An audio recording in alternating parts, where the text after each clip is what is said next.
Assalamualaikum warahmatullahi wabarakatuh. Gimana kabarnya untuk anak-anak sekalian yang hebat dan luar biasa?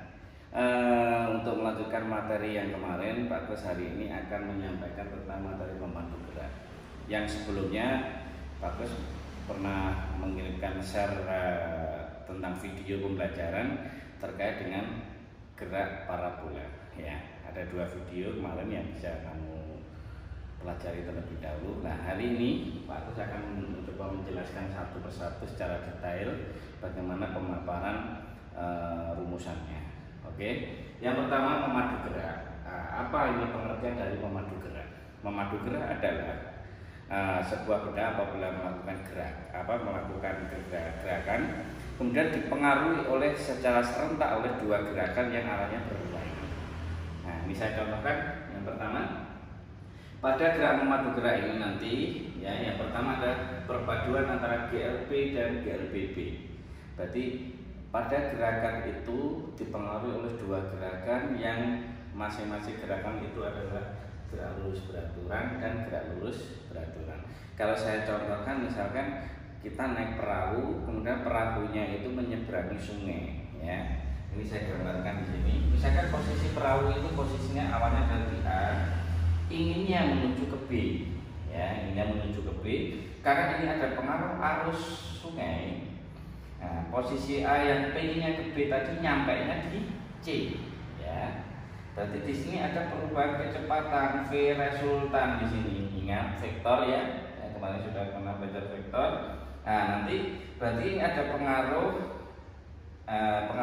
arus tadi yang mempengaruhi kecepatan awal menuju B ini sehingga menjadi V resultan.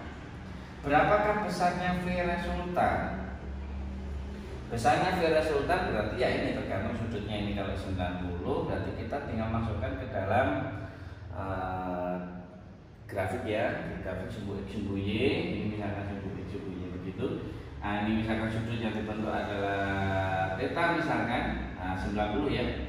90 itu artinya adalah V0-nya dengan terhadap arus itu adalah 90 derajat. Nah, sehingga muncul V resultan di sini yang membentuk sudut theta misalkan. Ya. Jadi kalau misalkan ini adalah sebuah besaran vektor, kita harus bisa menyelesaikan secara vektor. Kemarin kelas 10 sudah pernah diajarkan Pak Agus, ada 4 metode untuk menyelesaikan besaran vektor, ya. Masih ingat? Yang pertama adalah metode jajaran genjang, yang kedua metode poligon, yang ketiga metode rumus, yang keempat adalah metode analisis vektor. Nah, kita bisa menggunakan analisis vektor di sini, ya. Atau kita menggunakan rumus vektor, boleh silakan, ya. Yang jelas untuk proses ini, ya, secara sistem ini kita bisa mengerjakannya adalah secara vektor. Oke, untuk V resultan kita nanti bisa mencari dengan VTE kuadrat plus VTY kuadrat. Dari mana ini? Karena V0-nya adalah arahnya ke atas, kemudian ada arus yang arahnya kepada sumbu E, V arus begitu, sehingga muncul V resultan. V resultan diperoleh dari rumus ini, VTE kuadrat plus VTY kuadrat. Ya, paham, ya? Nah, kemudian untuk mencari arah resultan ini bagaimana arahnya, atau kita sebut sebagai theta, kita boleh menggunakan tangen theta sama dengan VTY per VTX ini. Jadi rumus ini nanti untuk menunjukkan arahnya. Saya kira ini mudah, ya. Kalau kita mencoba untuk latihan soalnya, insya Allah kalian bisa. Ini salah satu untuk memadu gerak adalah GLB dan GLB. Contohnya perahu menyeberangi sungai. Oke. Bagaimana kalau mencari jarak antara A ini terhadap B misalkan? Nah, ini antara A dan C, ya, bukan B tapi C. Ini saya gambarkan ini A menuju C. Bagaimana? Ya, SAC. Bagaimana mencari SAC, Pak Agus? Berarti ya kita gunakan V resultan. V resultan kali T. T-nya apa, ya? T sampai ke C. Oke. Ya. Saya kira ini jelas. Kemudian yang kedua adalah perpaduan gerak antara GLB dan GLBB. Ya. Ini video yang sering saya share kemarin, ada dua kalau tidak salah itu gerak parabola. Di dalam gerak parabola ini perpaduan geraknya adalah ada dua gerakan, GLB yang arahnya ke sumbu X, GLBB yang arahnya ke sumbu Y. Jadi secara langsung pada saat kita melemparkan bola membentuk sudut, ya, melemparkan bola dengan kecepatan awal membentuk sudut, berarti di situ nanti kita bisa melukiskan pada titik-titik ini, ya. Posisi awalnya adalah di titik A misalkan, ya. Posisi titik A ini apa yang bisa kita kembangkan di situ? Kalau ini misalkan ada V0 yang membentuk sudut alfa, ini kita bisa menguraikan pada sumbu X-nya menjadi V0 cos alfa. Pada sumbu Y-nya kita bisa buat V0Y atau V0 sin alfa ini. Ya. Ini kita bisa menguraikan. Jadi nanti setiap mengerjakan dalam vektor, berarti kita cukup melihat sumbu X dan sumbu Y-nya. Oke, posisi yang kedua pada posisi B.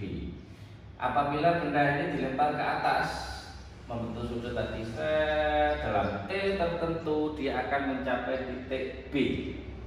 Nah, belum mencapai titik tinggi maksimal, ini masih mencapai titik B dalam T tertentu.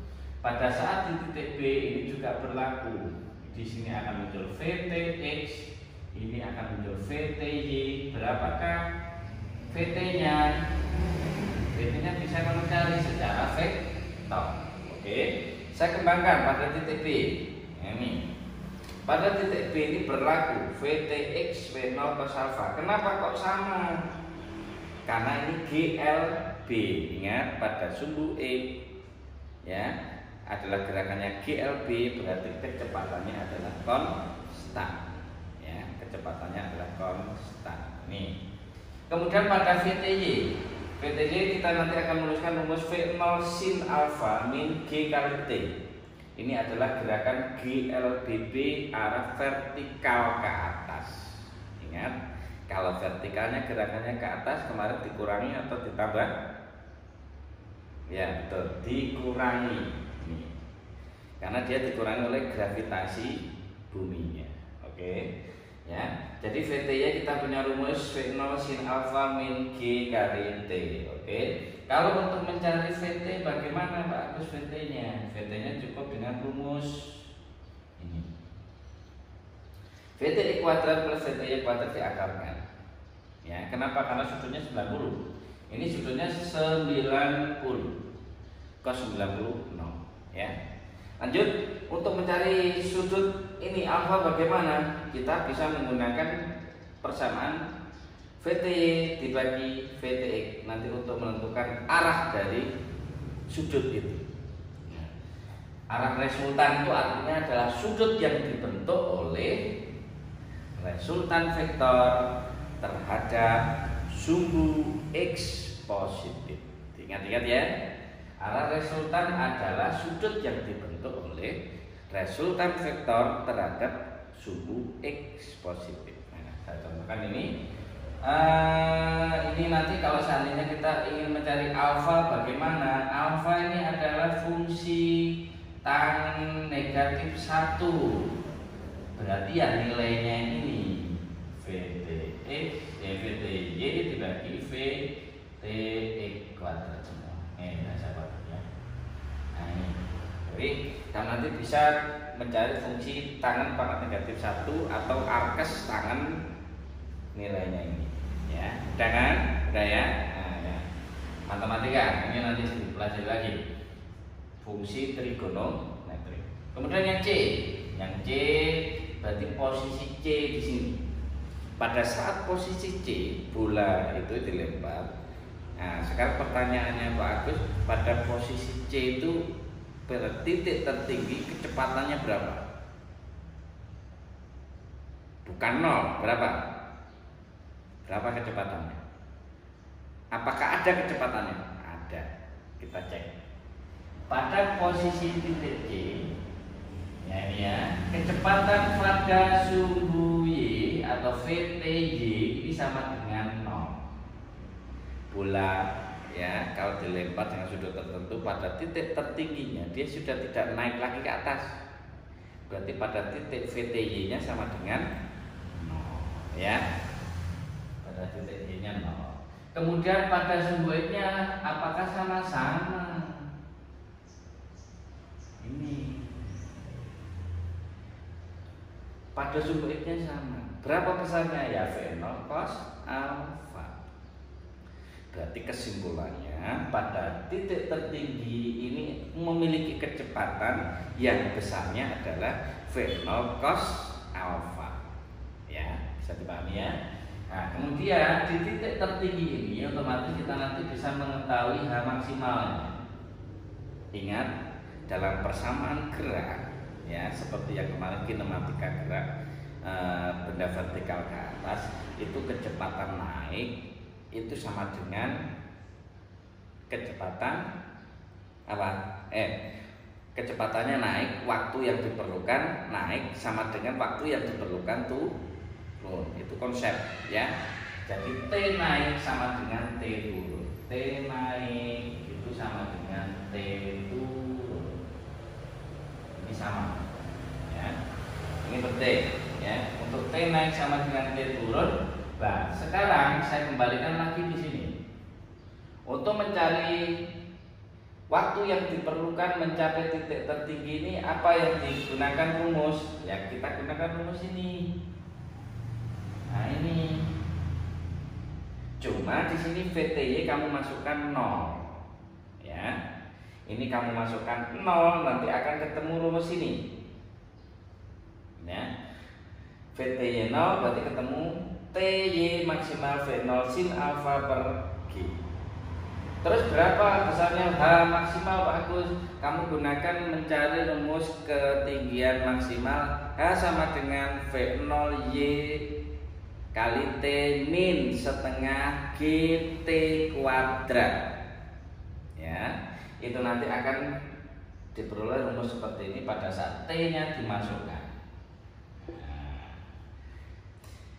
Substitusikan T maksimal ini ke dalam persamaan H maksimal, nanti akan muncul Y maksimal sama dengan V0 kuadrat kali sin kuadrat alfa per 2G.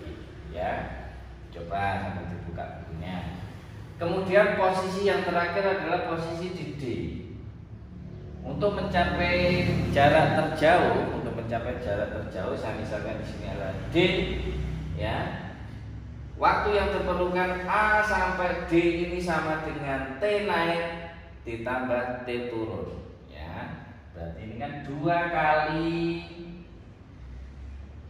T naik dan T turun. Berarti T naik dan T turun tadi kan sama V0 sin alfa per G, ini ya. Sama. Berarti tinggal dikalikan 2. Kalau mencari E maksimal bagaimana? X maksimalnya ya tinggal dikalikan aja. Rumus umum yang sudah setelah disubstitusikan, kamu nanti biasanya di buku memperoleh rumus yang sudah jadi seperti ini. Asal usulnya dari mana? Ya dari ini. X maksimal sama dengan V0 cos alfa kali 2 kali T M. Artinya T maksimal tadi sampai sini. Tm itu mana? Ini V0 sin alfa per G. Setelah disubstitusikan ke dalam situ, nanti akan muncul persamaan ini. Paham ya? Paham ya prosesnya ya? Jadi ini adalah penerapan dari memadu gerak. Ada 2 gerakan, perpaduan GLB dan GLB. Contohnya adalah perahu yang menyeberangi sungai tadi.